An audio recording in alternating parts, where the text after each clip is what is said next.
Le régime cétogène, c'est pas uniquement arrêter les glucides. Évidemment, si on commence par là, c'est déjà bien. Mais ensuite, c'est aussi consommer plus de lipides que de protéines. Sinon, vous serez sur une diète hyperprotéinée et non pas cétogène. Ensuite, pour être en cétogène, la première question que je vous pose très souvent quand vous ne perdez pas de poids ou que vous ne voyez pas d'amélioration dans votre vie, c'est tout simplement: est-ce que tu es en cétose? Est-ce que tu as vérifié ta cétose par bandelette?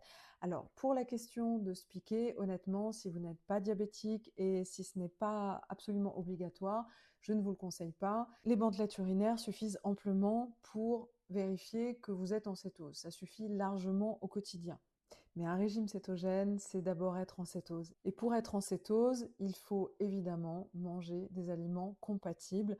Je vous ai mis la liste des aliments keto, pas keto sur mon site. Alors, vous avez différents types de cétogènes dont je vous parlerai dans une autre vidéo, des plus permissifs, des flexibles, des végétariens, ce genre de choses. Mon cétogène métabolique est un peu à part, je sais, mais c'est un cétogène qui va vous aider à réparer les dommages métaboliques que vous traversez probablement.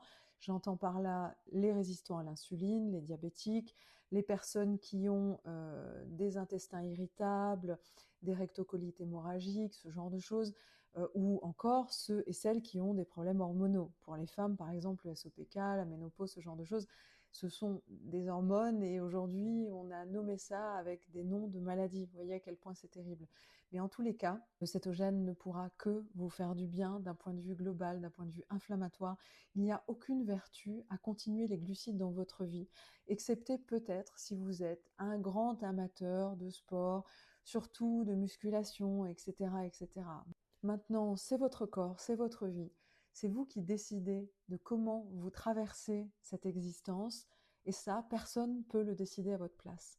Donc faites des choix qui sont en cohérence avec vos ressentis, avec vos besoins, avec vos sensations, et laissez-vous porter parce que oui, le corps peut parler, et quand vous commencez à l'écouter, croyez-moi, vous allez être largement surpris. Voilà. Comme je le dis souvent, prenez soin de vous, faites attention à ce que vous mettez là-dedans, mais surtout là-dedans.